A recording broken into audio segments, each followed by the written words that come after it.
In this short video we're going to cover some practical tips and tricks for how to use ion pair reagents like TEA when analysing oligonucleotides by LCMS. Without proper care and consideration, using ion pair reagents can cause havoc in a multi-application lab, so let's see some practical steps to avoiding that, because once you lose control over the source of contamination, it is an uphill struggle. So step number 1, don't accidentally contaminate the lab that you work in. Ion pair reagents like TEA are required to get good separation for oligos when using reverse phase, but they are also highly volatile and ionise incredibly well in positive mode. HFIP isn't an ion pair reagent, but it is required for good oligo ionisation in electrospray. It is expensive and quite toxic, so always exercise caution when using it.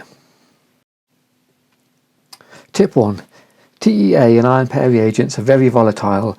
I always try and use them in a lab area and using a set of pipettes that are never used for making regular LCMS mobile phases. It's probably overkill, but do it if possible. Tip number 2, this is a really essential one.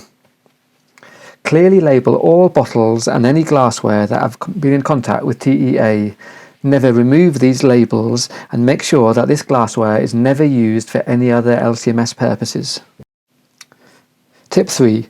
TEA is highly volatile, HFIP is toxic. I suggest using these Infinity Lab Stay Safe caps to prevent evaporation of these into the lab. Here is the adjuvant part number for them.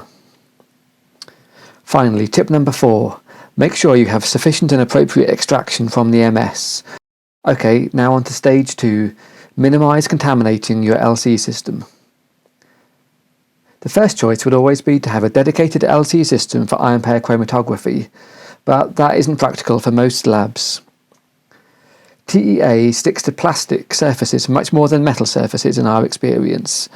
One major culprit is the vacuum degasser. If you only plan to use ion pair experiments for a limited time, personally I would bypass the solvent selection valve and the degasser altogether. Simply sonicate, or better helium sparge, the ion pair mobile phases and plumb direct from the solvent inlet to the pump head.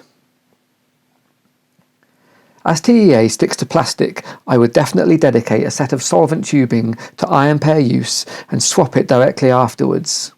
That is much easier than trying to flush the tubing for days on end to clean it. Here is the part number for the solvent inlet tubing.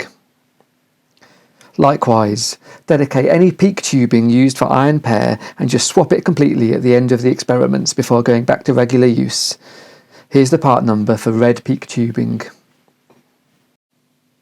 Step 3. You've run some great oligo experiments, but now your colleagues want to run some experiments in positive mode. How are we going to help them do that? Well, tip number 1, as mentioned before, change as much of the plastic tubing as possible, so the solvent inlet tubing and the peak tubing. Then I would uncouple the LC from the MS. Make up a solution of 0.5% phosphoric acid in about 80% acetonitrile or methanol and pass this through the complete LC system overnight. In the morning, flush out really well with water, then check the outlet with pH paper to make sure that the acid has been properly flushed out. Tip number 2. On the MS side, give the front end a really good clean. Installed on the PC is a great animated maintenance guide that shows you step by step how to clean the nebulizer, how to clean the source region, and if necessary, how to clean the transfer capillary. Tip number 3.